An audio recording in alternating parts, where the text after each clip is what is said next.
Quarterbacks and kickers, two positions the Cleveland Browns just can't seem to figure out. We'll talk about it coming up next on the Locked On Browns podcast.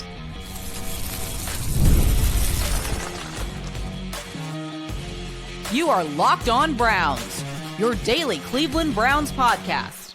Part of the Locked On Podcast Network, your team every day. What's up, Dog Pound? I'm Spencer German, your host of the Locked On Browns podcast. I'm proudly covering your Cleveland Browns each and every single day in the land and on the road. The Browns' 53-man roster is set, and there are a handful of notable decisions to discuss, including a new kicker in town. Kevin Stefanski sets the quarterback depth chart, and I'll hand out some training camp awards with training camp now pretty much behind us. This week's kind of this weird limbo, but we'll do it anyway. First, though, I do want to thank you for being on every day here at the Locked On Browns podcast, making us your first listen every single day. Remember, you can find Cleveland Browns content with Locked On Browns every week, Monday through Friday, guaranteed. I do also want to remind you that today's episode is brought to you by FanDuel. Football season is just around the corner. Visit the FanDuel app today and start planning your future bets now. And the Browns do have a new kicker in the form of Andre Szmyt, who makes the team after hitting a game winner on Saturday against the Rams. But he only had the opportunity to hit that game winner because Dustin Hopkins, who was released by the team, or I guess his contract was terminated by the team, more specifically, missed a PAT earlier in the game. That set up a 1-point lead for the Rams, paved the way for Szmyt to come in and hit that field goal at the very end there to win the game. It was a fun sort of way to end the preseason. It was also something that, listen, as preseason games go, it was an exciting moment, right? It was about as exciting as you can get for like a high stakes moment during this time of year. But the conclusion here, and we're going to talk through some other just notable things from the 53-man roster, but it's the latest failed experiment for a kicker here in Cleveland. And a long list of kickers, the Greg Josephs of the world, the Cage Yorks of the world, that the Browns have tried to get this position right, and they just have not been able to.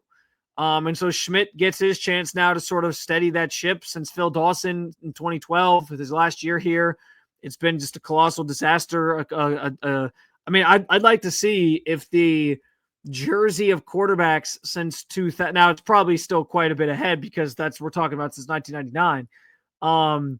But I got to think the kicker jersey is pretty damn long too, if there was one in the storefront window there, because there's been a lot of kickers here since Phil Dawson, and it hasn't worked out. Kevin Stefanski talked about how that kick on Saturday helped the cause, yes, but it was Szmyt's effort throughout the entirety of training camp in the preseason, and the inconsistencies from Hopkins that just basically made the decision they had to make. And that's the unfortunate thing here. It's like Dustin Hopkins was brilliant in 2023 before he got hurt at the end of the season. And we all thought, like, okay, they finally have stabilized that spot. Like, it was going to be one less thing to worry about. He was so good. And unfortunately, I don't know if it was from the injury that the end of that season or whatever. Like, last year was just a disaster. He made 18 of 27 field goals. He missed a couple PATs as well. And it was, costing them games at times. It was making it tougher on the team. And that's the ultimate goal for a kicker. You don't want to make things harder on your team. You don't want to make it more difficult for your team to win football games. And for this Cleveland Browns team in 2025, it's going to be difficult to win football games already because they don't have their team is lacking in certain areas, and they're going to be behind the eight ball more often than not. You can't afford to be, trying to play catch up or missing kicks that then cost you games. Like, they need that spot to be more consistent. Szmyt was that during training camp in the preseason, and so they opted to go with him. I thought this was a possibility. I thought ultimately they would give it one more go, at least to start the year with Dustin Hopkins, but I can't blame them, and I totally understand why they went the other direction and ended up going with Szmyt instead. But yeah, like, it's a tough situation. It's a difficult thing. Because, and the Browns eat some money from this. I think it's like $2.1 million that they're eating in dead cap from Hopkins' extension that they gave him last year. They thought he was the longer term solution there. I'm sure he thought he was the longer-term solution there, and it all kind of just fell apart and unraveled very quickly, which is how kicking has tended to go in Cleveland since the days of Phil Dawson, as I said. But that was one of the more notable things to come out of the team's 53-man roster cut down on Tuesday, that they went with Szmyt over Hopkins. Again, notable. I wouldn't say it's a total surprise because we knew after Saturday it was going to be a conversation that needed to be had, and they had it, and they went with the other direction. Another thing that stands out about the Browns' 53-man roster, just 2 running backs on this roster as currently constructed. That is subject to change. Kevin Stefanski made it clear that they were planning on adding another running back before, week 1 of the season. I think everyone kind of assumed that. Although Aiden Huntington showed you he can be a nice fullback in the backfield for the Browns. But anyway, we'll get to him in a second. But yeah, the expectation is they will add another running back. The question becomes, who? Is this a sign? Is keeping 2 a sign that, you know what? Maybe Quinshon Judkins is going to be back sooner rather than later. Is it a sign that they're going to resolve this thing? He's going to be able to come sign his contract and be in that room more quickly than maybe people thought? Or is this simply just, hey, we're still not sure on Quinshon. We need to add somebody else, whether it's via trade or whether it's through the waiver wire, somebody that might have gotten released by another team around the NFL. Those are very, very good questions. Those are questions that they have to answer. But we don't know the full picture yet. Last week, the last update I saw was that the Browns were essentially still being told by the NFL that the investigation is ongoing. And as we understand it, they're waiting for the investigation to be concluded before they make a decision on, how they want to go about signing Quinshon, what that contract is going to look like, obviously. And so it's still a conversation that's happening. But keeping 2 running backs was interesting because it basically said, they screened it to everybody and told us all, we know we need a running back. We're going to go find one. And now the question just kind of is, all right, are they waiting out Quinshon here and he's going to be back sooner? Or is it something where they go get a guy via the waiver wire? To be determined there, but it is an interesting, situation that's now unfolded with the way the 53-man roster has been constructed. And I sort of have already started to project who gets released to make room for another running back. My guess was that it would be Brendan Bates, the fourth tight end that they kept, but maybe it's somewhere else on the depth chart or the roster. We'll have to kind of see. I also think cornerback could be a spot they're looking at. I still think wide receiver is a spot that they're going to look at ideally to try to add to that room. Granted, I'm thrilled that Gage Larvidan made this team. He deserved it. He earned it. Him and Aiden Huntington are 2 of the 4 undrafted rookies that made this team, including Donovan McMillan made the team as a safety as well for Cleveland. And you also had Dom Jones, the corner, make this team as an undrafted rookie. So kind of cool that you have a handful of stories here that are some of these sort of feel-good stories from training camp make the 53-man roster, at least initially. We'll see if they stick or if they're still here moving forward. But you love to see those stories sort of emerge of guys making the team. And that said, though, they are maybe the first guys that get cut or released if they're looking to add to a different position group. And it clearly looks like running back is going to be a spot where they're looking to add, as Kevin Stefanski obviously made clear on Wednesday or on Tuesday, excuse me. To no one's surprise, Dillon Gabriel is the Browns quarterback 2. We'll talk about it coming up next on the Locked On Browns podcast. This episode is presented by Yahoo Fantasy. The NFL season is right around the corner, and you can feel the buzz. Fantasy football season is here. Everyone's researching, drafting, and building their championship squads. And if you haven't joined a league yet, now is the time. It's all happening at Yahoo Fantasy. I'm playing Yahoo Fantasy. My most competitive league is actually on Yahoo Fantasy. And you can too, whether you're a first-timer or a veteran creating your millionth league. With the season kicking off on September 4th, now is the time to start playing Yahoo Fantasy Football, which offers so many fun ways to compete. Do you want more than one way to play? Try this brand new Yahoo Fantasy Guillotine League mode, where the lowest scoring team each week gets eliminated until there's just one team left standing. Want to play instantly with friends? Try the new Draft with Friends mode. Prefer the classics? Well, you can get a crew together, start a head-to-head private league, or you can obviously join a public league as well if you don't have a crew to jump in with. The NFL season kicks off on September 4th, so don't wait. Start your league now. Draft right now at yahoofantasy.com/LockedOnNFL. That's yahoofantasy.com/LockedOnNFL.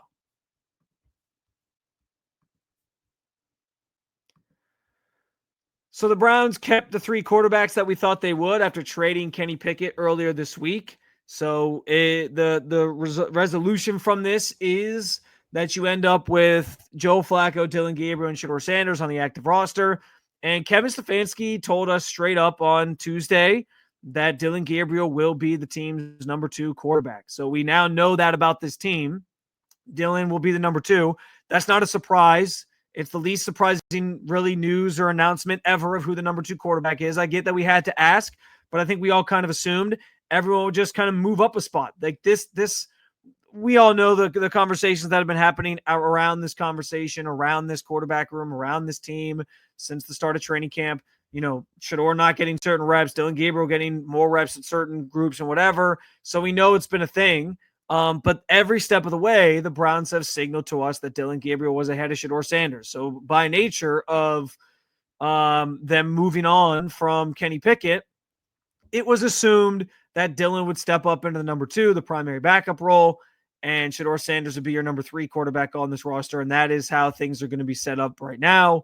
I talked about it yesterday, but like Gabriel's performance and even Shedeur's performance made the decision to move on from Pickett easier. And that was something that Kevin Stefanski talked about, just like how proud they were of, you know, each rookie, Gabriel and Sanders, making the most of the reps that they had and, you know, trying to sort of prove themselves, and that they, you know, they clearly felt along this process that they've grown in some good ways and some positive ways and taken some steps.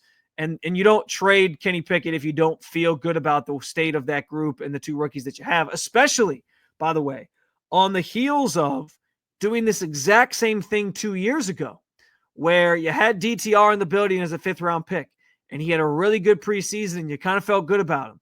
And so you traded Josh Dobbs, who was your primary backup, and then the second Deshaun Watson got hurt with the shoulder injury, or the first shoulder injury, or whatever you want to call it, he gets thrown in there. It doesn't look, you know, great. And you sort of start to realize, like, maybe our quarterback room isn't as strong as we thought with DTR. And that's what led to Joe Flacco being part of their equation in 2023 anyway, because you got late in the season. So many guys were injured. You needed options. So you signed Joe Flacco off the street, and the rest is history. But for them to have that experience from 2 years ago and then come back out, 2 years later and decide, you know what? We have to, we have to do this again. Or we're not that we have to, but we're willing to do this again and take a little bit of a risk, understanding that we're keeping 2 rookies as the backups to our veteran quarterback. Like that takes, it takes some sort of, again, it's a risk. Like it's a little bit of something that you got to work through, and it takes some pride to sort of do something like that. You got to have confidence in the guys that you're keeping. And I think obviously the Browns feel that way if this is the plan that they decided to run with, in banking on these 2 rookies to make up the rest of the room behind Joe Flacco, at least for the time being, and move on from Kenny Pickett. So yeah, like it's not surprising. That's how the room's going to be for now. Obviously, when the time comes, because I think we all understand, I am not banking on Joe Flacco playing 17 games this season. And because of that, at some point they're going to pivot to these rookies. It's a matter of when, not necessarily if, in my mind.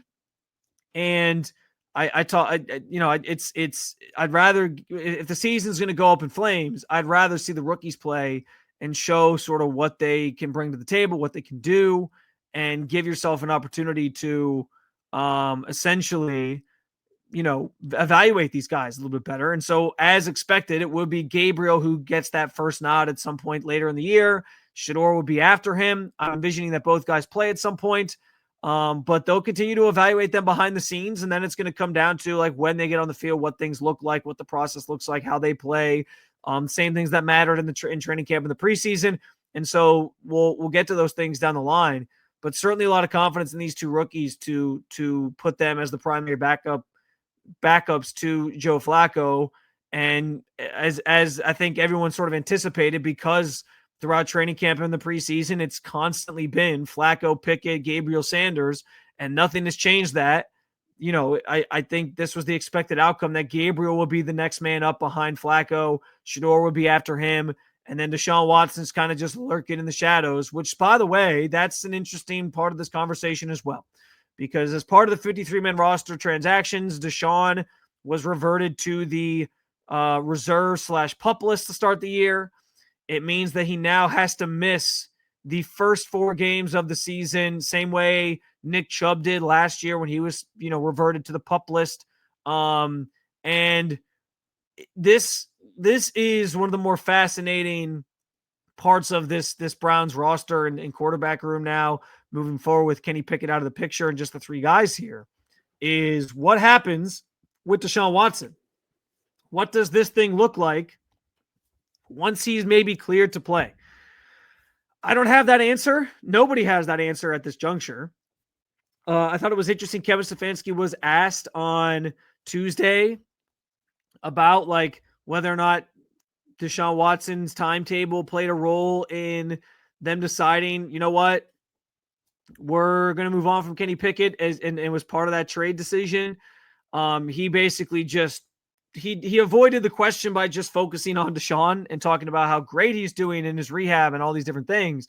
And so that's a classic Kevin Stefanski political tactic. I expect nothing less. Excuse me. But I don't, how they handle this when he gets cleared is going to be interesting, because so we don't have to think about this for the first 4 weeks. This goes to the back burner now for these first 4 weeks, because he's not going to be able to play.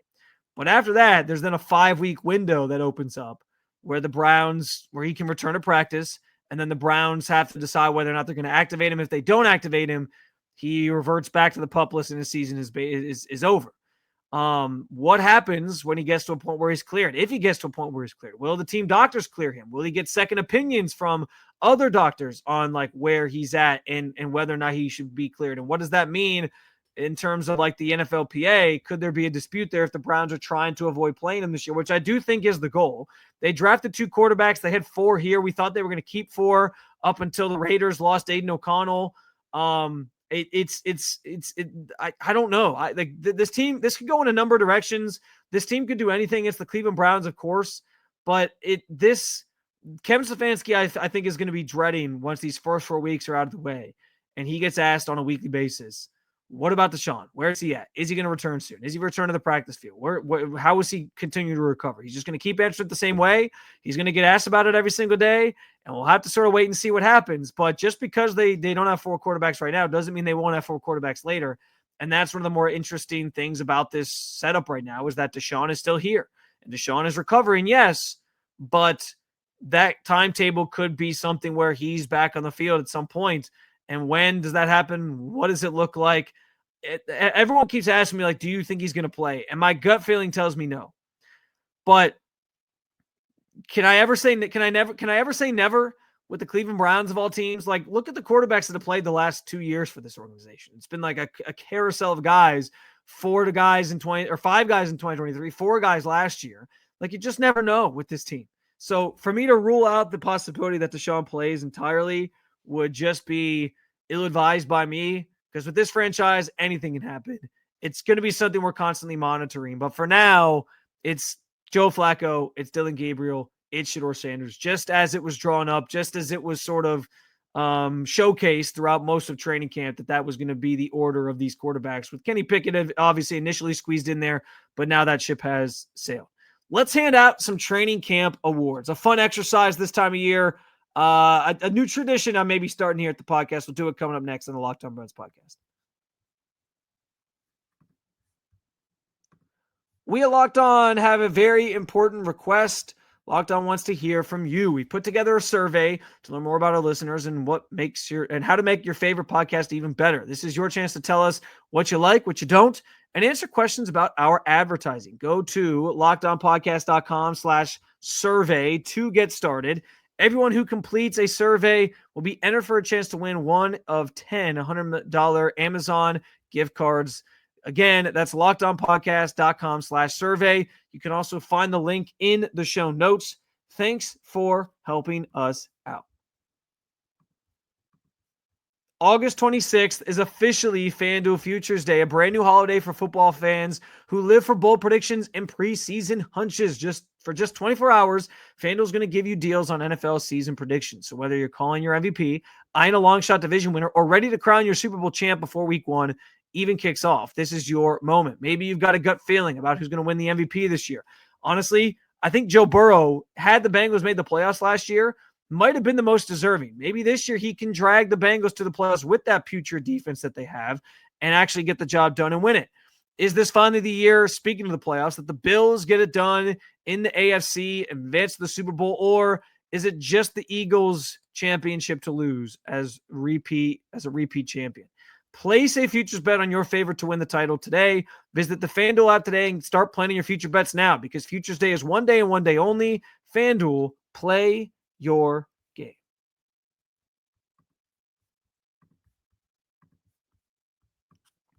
All right, it is time to have a little bit of fun here. The training camp and really preseason is obviously behind us. This week is kind of like a weird week because it's like the in between the regular season. We're not really quite there yet. It's roster cut down. But preseason's over. So is it training camp? Is it not training camp? Some teams kind of view it as different things. I think the Browns basically think training camp's over after the second preseason game, and they try to close access to the media. So I think for them, it's definitely over. But with training camp now, I would say officially behind us with roster cutdown day, which to me is the unceremonious or the ceremonious end, I should say, to training camp. I thought it'd be fun to hand out some training camp awards. And so I'll start with the bad and go to the good. And I want to start with the most disappointing player from training camp. And for me, this one's easy. I would say it's Diontae Johnson. Diontae Johnson showed up. The Browns needed help at wide receiver. He should have made this team pretty easily, in my opinion. Like, the talent is there. He's a former Pro Bowler. We've seen what he did in Pittsburgh. We know that there's a good player in there. And this team has just a lack of wide receiver talent in general. How he doesn't make this team is crazy to me, because he had everything within his power to be part of this team. And the last 2 weeks of training camp really did him in, because I'll tell you, like when the Pats first came on, he looked awesome.